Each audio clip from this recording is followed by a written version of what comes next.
Salut à tous, je suis très heureux de vous retrouver pour cette toute nouvelle vidéo. On va parler des Milwaukee Bucks, on va parler des serres du Milwaukee. Bienvenue sur Chasse, Nature et Tradition.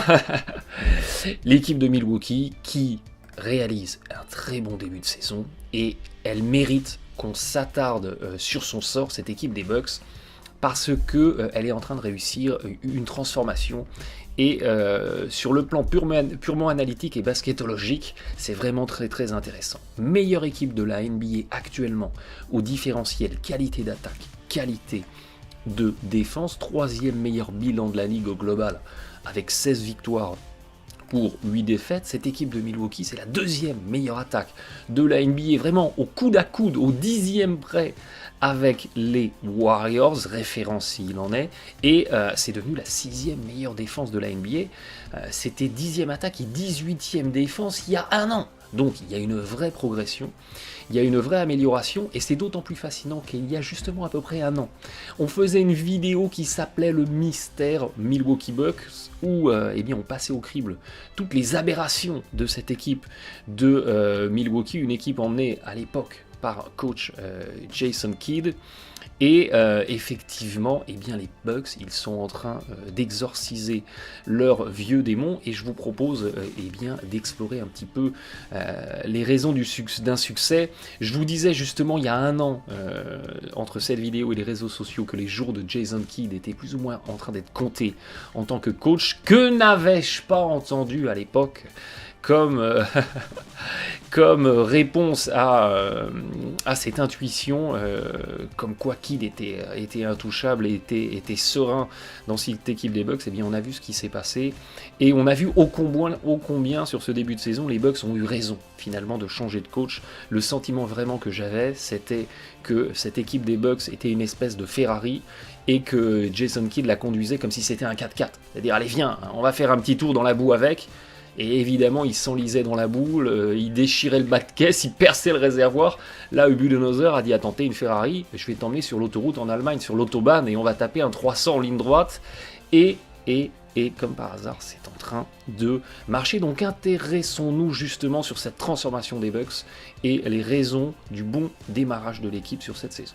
Alors évidemment, le bon démarrage de Milwaukee, il est complètement à mettre au crédit des choix tactiques et des ajustements de coach Budenholzer. Antetokounmpo est un mutant, il n'est pas de ce monde, mais n'oubliez jamais que derrière les actions d'éclat des joueurs sur le terrain, eh bien, il y a des coachs, il y a des assistants coachs qui mettent en place, qui prennent des décisions, qui donnent une tonalité. C'est vraiment les chefs d'orchestre. Il y a des solos de joueurs extraordinaires, mais derrière il y a un chef d'orchestre qui les place dans des situations où ils peuvent exceller en solistes, et c'est sur ça que je veux revenir. Donc évidemment, coach Budenholzer, dans sa première saison avec les Bucks, il apporte énormément de choses.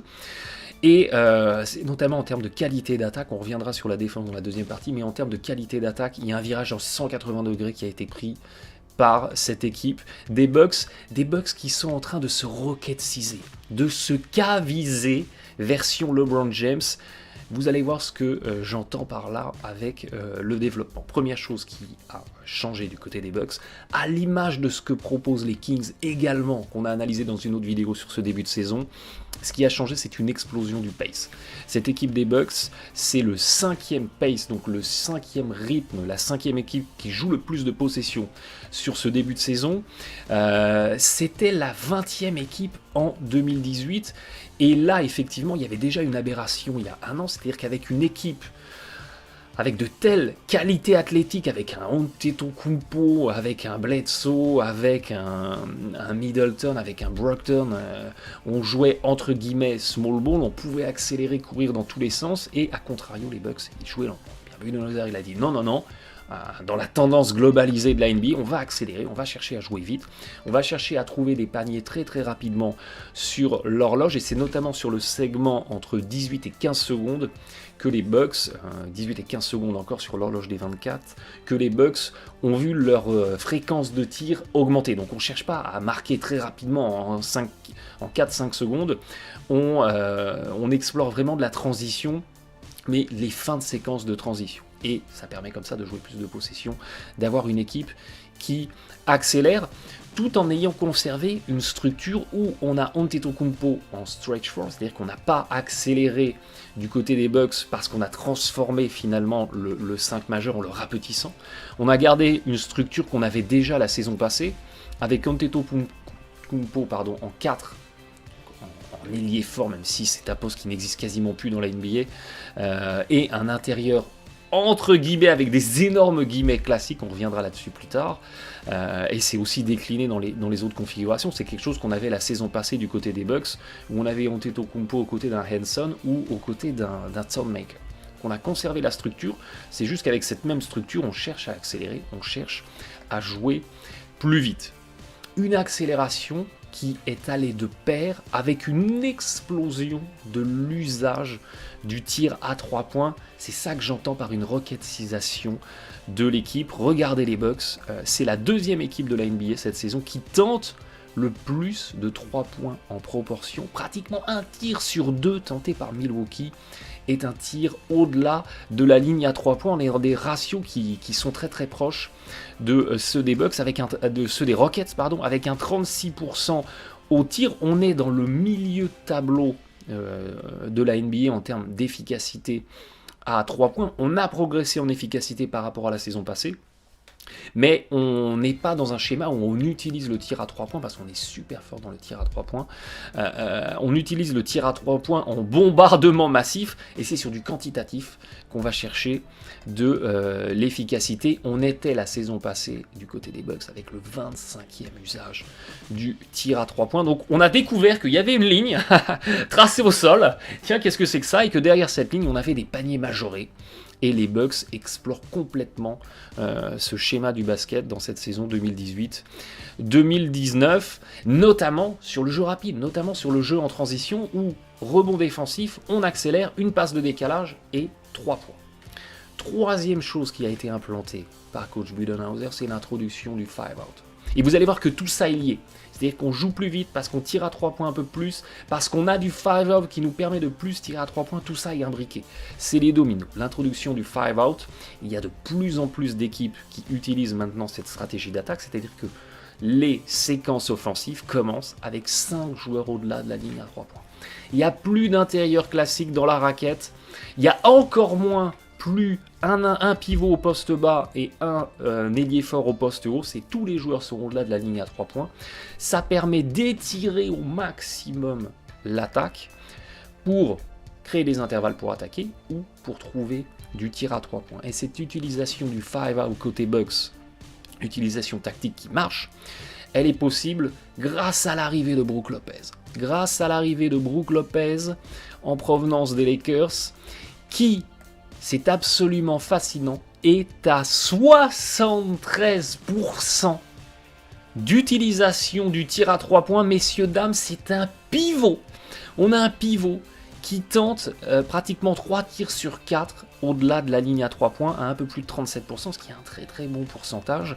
Et c'est notamment sur les catch and shoot, donc sur des réceptions tirs, qu'il s'éclate au-delà de la ligne à 3 points. Une arrivée qui a changé beaucoup de choses, parce que cette présence de Brook Lopez qui permet le 5-out, elle a par effet de réversion permis plein d'autres choses. Un Brook Lopez qui est en lice pour être l'intérieur dans l'histoire de la NBA, qui sur une saison tente le plus de tirs à 3 points par match. On est pratiquement à 7. Il fait mieux que Cousins la saison passée, mieux que Channing Frye dans la décennie précédente, et mieux que lui-même il y a 2 saisons. Donc c'est complètement fascinant. On est vraiment dans une NBA qui est en train de basculer dans un nouveau monde. Un Brook Lopez, donc dans un scénario complètement binaire, hein. Je finis fort en dessous près du cercle parce que j'ai été bien servi en deuxième rideau, ou je m'éclate à 3 points sur du catch and shoot, pardon. Et pourquoi je vous dis que par effet domino ça a permis plein de choses? Parce que on a du coup pu utiliser du côté des Bucks un Giannis en tour de contrôle, un Antetokounmpo balle en main à la LeBron James ou à la James Harden. Pour ça que je vous dis, il y a une cavisation ou une rockettisation de ces Bucks.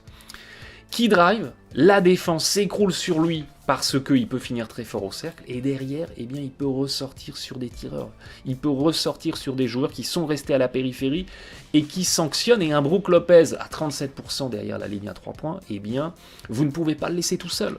C'est un casse-tête pour la défense et il s'éclate, et c'est d'autant plus remarquable qu'il s'éclate dans les corners, à 45 degrés et dans l'axe panier-panier. C'est-à-dire que, quel que soit l'endroit du terrain où il est, eh bien, il peut être dangereux sur du pick and roll où j'ouvre et je me retrouve tout seul à 3 points, ou sur un espèce de camping où je reste un peu dans le dos de la défense et puis le ballon vient sur moi en renversement et je sanctionne, donc casse-tête défensif pour les défenses adverses, et derrière, maximisation de cette utilisation de Brook Lopez dans le dispositif Bucks. On a un Giannis en fixation qui focalise toute la défense sur lui, et on a autour de lui 4 joueurs qui peuvent exceller et sanctionner sur du catch and shoot, sur de la réception tir à 3 points. C'est pour ça que les Bucks sont, sur cette saison 2018-2019, l'équipe qui tente le plus de catch and shoot en moyenne par match, et voyez que parmi ces équipes qui en tentent beaucoup, avec pratiquement 55% au tir réel,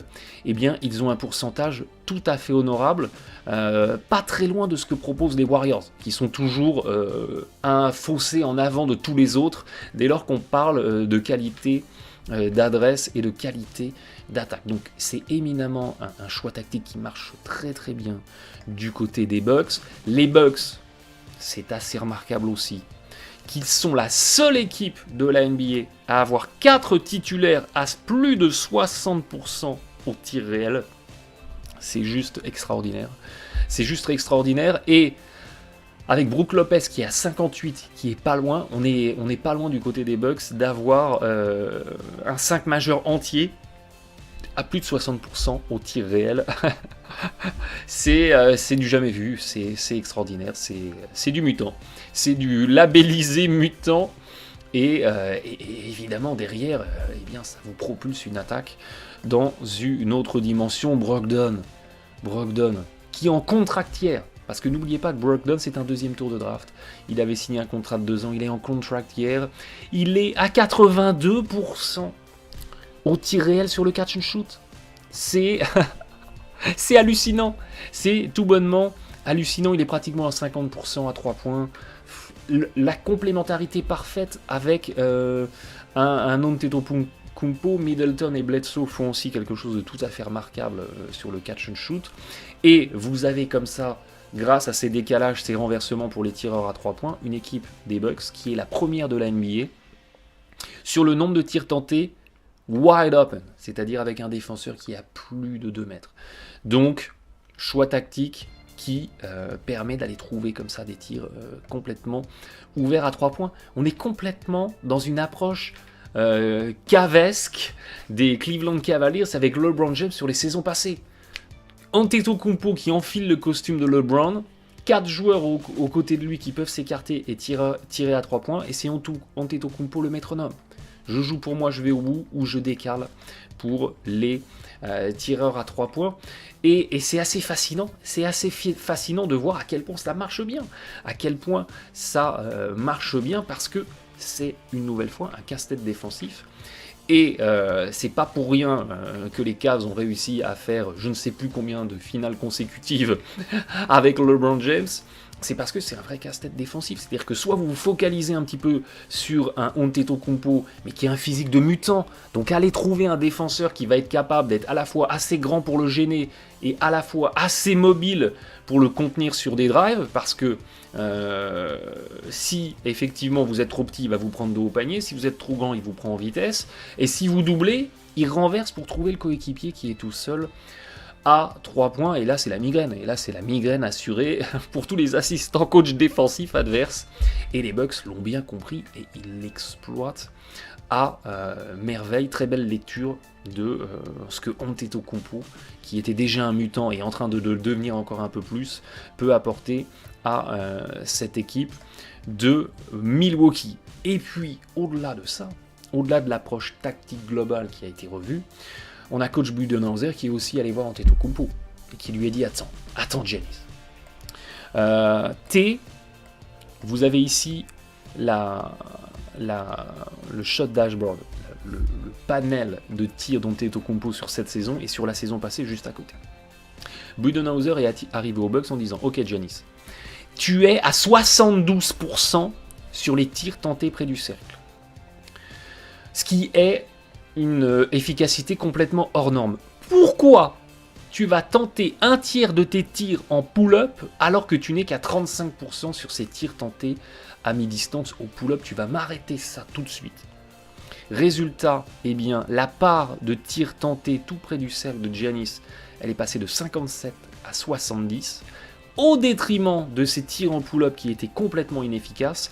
Et on a comme ça derrière eh bien, un Giannis qui est devenu encore plus dangereux. Parce que avec cette attaque étirée, on a eu davantage d'opportunités pour Antetokounmpo eh bien, d'aller attaquer le cercle, d'aller finir fort, parce que les défenseurs, eh bien, ils étaient contraints de s'écarter pour sortir sur les tireurs, et on a pu comme ça aller trouver davantage de tirs à très haut pourcentage sous le cercle, et c'est d'autant plus fascinant que sur ce début de saison, regardez Antetokounmpo,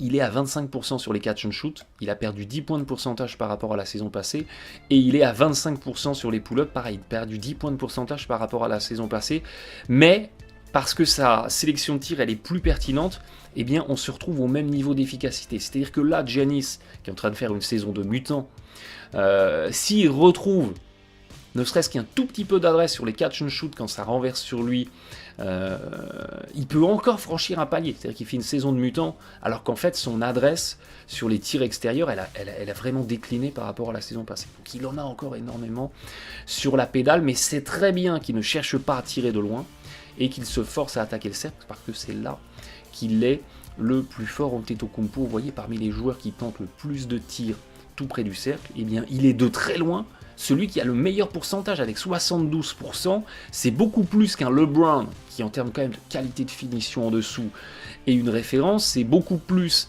qu'un Westbrook, pareil, qui est un joueur qui est très très explosif, qui finit toujours très fort au cercle, c'est beaucoup plus qu'un Simmons, qui est un peu dans les baskets d'un LeBron. C'est fascinant, c'est un pourcentage de pivot O'Neillesque ou Robinsonesque ou Olajuwonesque, c'est absolument fascinant, et c'est très bien que coach Budenholzer ait quelque part fait en sorte que Antetokounmpo insiste encore plus à l'intérieur, parce qu'il est juste inarrêtable. Dites-vous qu'Antetokounmpo il touche le cercle sans sauter, ce qui est complètement fou pour un joueur qui a un profil d'ailier, qui joue balle en main au-delà de la ligne à 3 points. C'est juste fascinant, et on a du coup un Antetokounmpo qui est dans un registre de soliste, monocorde. Je finis fort au cercle, le tir à mi-distance, ouais écoute, si j'ai pas le choix j'en tente, le tir à 3 points c'est pareil, m'en parlez pas. Je finis fort au cercle et ça me va très très bien, et dans cette zone restreinte, eh ben, je suis inarrêtable. Personne ne peut me contenir. Et on a une double utilisation comme ça de Antetokounmpo en attaque, en open court avec la balle en main, sur de la montée de balle en transition, et là je vais très rapidement prendre la décision de contourner le défenseur en transition avant que la défense soit bien en place, et je finis fort en lay-up, où on a un Antetokounmpo qui est aussi également pas mal utilisé en post-up, en séquence dos au panier, et c'est ce que je vous disais tout à l'heure. Lecture de la défense adverse, le joueur face à moi il est plus petit, ok, je vais me rapprocher du cercle et je le prends dos au panier. Et là, je fais 2m10, je touche le cercle sans sauter. Vas-y, Coco, si tu fais 2 mètres pour essayer de m'en empêcher. Et à contrario, j'ai face à moi un joueur qui est plus grand, plus lent. Pas de problème, je vais le prendre en dribble. Je vais le déborder en vitesse ou passer un petit spinner et finir fort dans la raquette. Et si jamais ça vient aider sur mon drive, je ressors sur le coéquipier qui est tout seul. À 3 points, c'est simple, mais c'est diablement efficace, et je vous l'ai déjà dit plein de fois, souvent dans le basket, ce sont les recettes les plus simples qui sont les plus efficaces, mais qui sont paradoxalement parfois les plus complexes à déployer et à mettre en œuvre. Donc un Antetokounmpo dans ce registre-là qui excelle à merveille sur ce début de saison, et par effet domino, par effet de réversion, les Bucks, rockettisation encore, eh bien c'est la deuxième équipe qui utilise le moins le tir à mi-distance cette saison. Toujours la même approche pragmatique, avec les stats avancées sous les yeux. J'adore le tir à 3 points. Alors je vois souvent, maintenant ça commence à sortir sur les réseaux sociaux, que je n'aime pas le tir à 3 points et que je considère que tirer à mi-distance c'est une mauvaise chose. Non, c'est juste une approche purement pragmatique. Moi, j'ai grandi dans les années 90. En tant que joueur, je tirais énormément à mi-distance, mais il faut juste être pragmatique. Pourquoi tenter des tirs à mi-distance en abondance, alors que ce sont des tirs à 40% de réussite, donc qui vont vous amener du 40% au tir réel, quand vous pouvez vous reculer juste un tout petit peu, et vous allez être certes à 35% au tir réel, mais au 35% au tir normal, mais ça vous amène du 55% au tir réel. Ça n'a juste malheureusement plus vraiment de sens de tirer à mi-distance, et ce que les Bucks sont en train de parfaitement exploiter sur ce début de saison, et ça marche. Parce que derrière leur attaque, elle a été complètement catapultée à la Rockets. Complètement à la Rockets dans la démarche. Et on a d'ailleurs un autre syndrome Rockets, ou un petit syndrome OKC, ou un petit syndrome Cavs version LeBron James.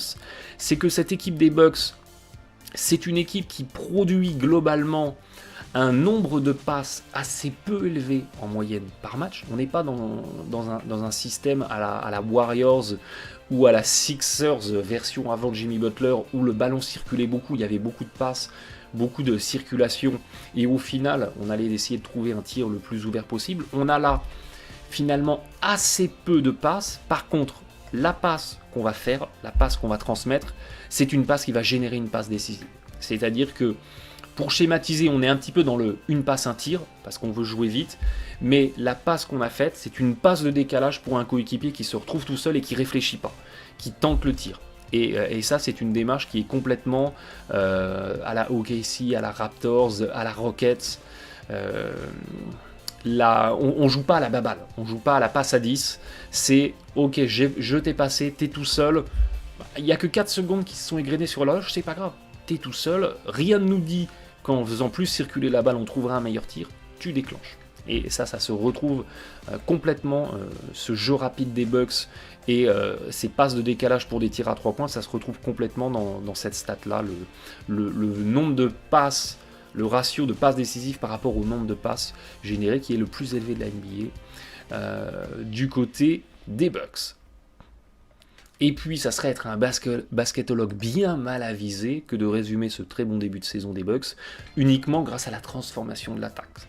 Le très bon début de saison des Bucks, il est aussi complètement lié à une défense retrouvée, à une défense enfin efficace, puisque, on le disait en préambule, les Bucks sur ce début de saison, 6e meilleure défense de la NBA, ça n'était que la 18e la saison passée, et là encore il y avait une aberration, pour ça que j'avais titré une vidéo il y a un an, le Mr. Bucks, c'est qu'avec des Bledsoe, des Antetokounmpo, des Thornmaker, des Hanson, toute une armée comme ça de joueurs athlétiques, les Bucks n'arrivaient pas à défendre, ce qui paraissait quand même invraisemblable. Et bien ils y arrivent cette saison. Et il y a une explication majeure pour ça, c'est pas qu'ils contestent mieux les tirs, qu'il y a plus d'aide, qu'il y a plus de communication en défense. Oui, il y en a sans doute. J'ai pas regardé l'intégralité des matchs des Bucks pour évaluer tout ça, mais il y a une donnée qui saute aux yeux et qui explique à elle seule en grande partie pourquoi les Bucks sont devenus une bonne défense, c'est qu'ils sont passés de la 30e place la saison passée au pourcentage de rebonds défensifs arrachés à la première place cette saison. On est passé de la 30e à la première place au rebond défensif. Et ça change tout dans la tonalité de votre défense.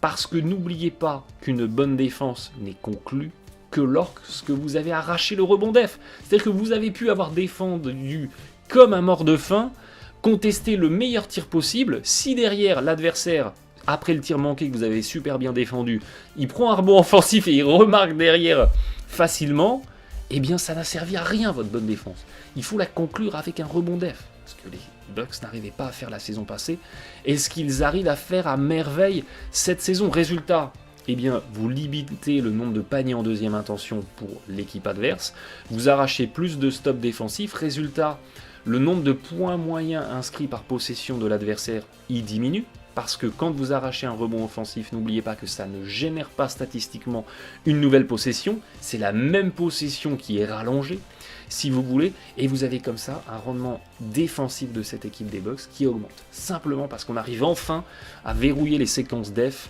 avec des rebonds, et ce qui est fascinant, j'ai tout retourné dans tous les sens, d'ailleurs au passage, je crois qu'il n'y a pas plus théorisé dans le monde de la basketologie, en tout cas dans tout ce qui a attrait à une approche un peu tactique du basket, il n'y a pas plus théorisé que le rebond. C'est assez fascinant le nombre d'articles que vous pouvez trouver, d'analyses, de théories sur le rebond défensif et offensif, mais en parcourant un petit peu les stats, j'ai trouvé quelque chose qui est assez fascinant, c'est que les Bucks, c'est de très loin,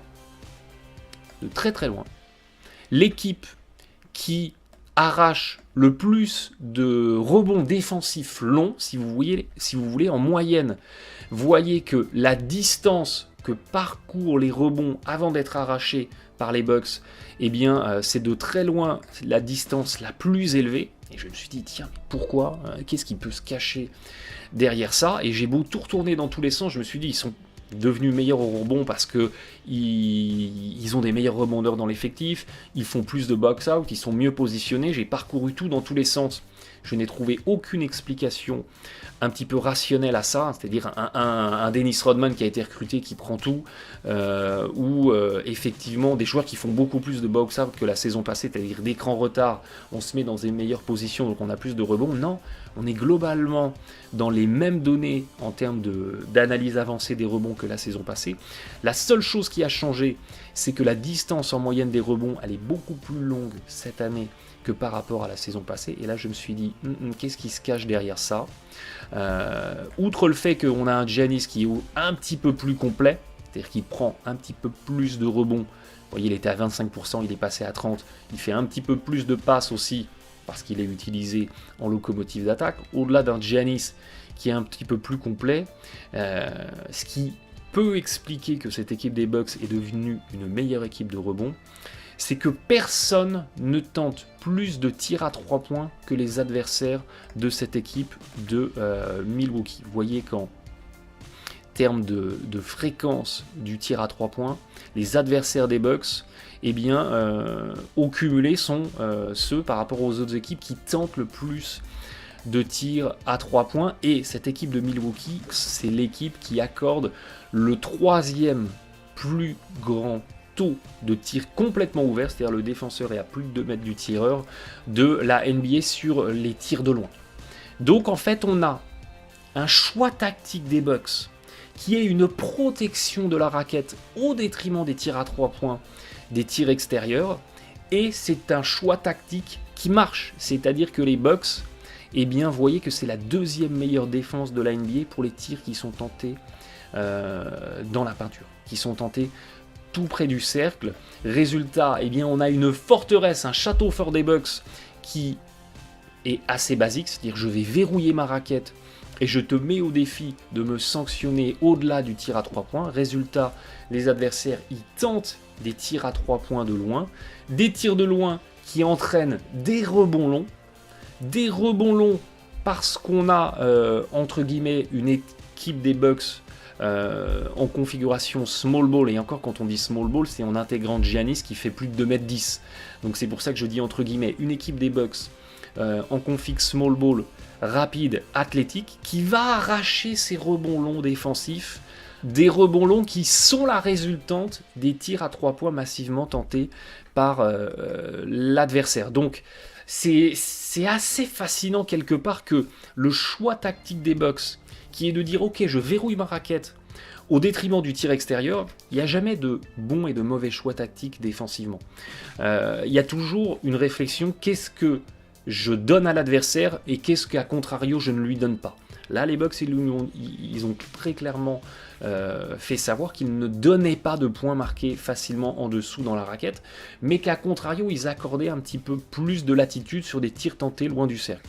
Les adversaires tentent ces tirs de loin, ils les mettent avec un pourcentage moyen, Mais ça entraîne, effectivement, quand vous êtes à 30% sur du tir à 3 points, eh bien ça entraîne 7 rebonds potentiels sur 10 tirs, des rebonds longs que les Bucks sont allés arracher et qu'ils arrachent d'une manière extraordinaire par rapport à leurs adversaires directs.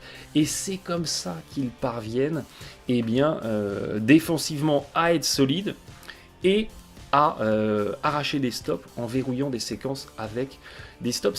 C'est assez fascinant. C'est assez fascinant. Au total, une équipe des Bucks qui est évidemment à suivre à l'Est. On a encore une démonstration ici que les choix tactiques d'un coach, eh bien, ils changent tout. Au-delà des performances de mutants des joueurs, il y a derrière quelqu'un à la baguette qui permet cette excellence, et là c'est complètement vrai avec Budenholzer du côté des Bucks, une équipe des Bucks qui est fascinante parce que c'est l'une des meilleures attaques de la NBA, avec un franchise player qui est à 11% à 3 points et à 69% au lancer franc. On a en fait un Giannis qui a une contribution de pivot.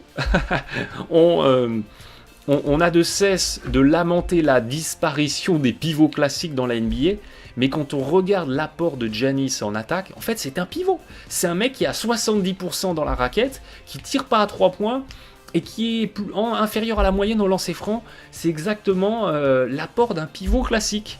Donc on a un Antetokounmpo qui est en train de révolutionner le poste de pivot, même si ça n'en est pas un, mais c'est assez fascinant.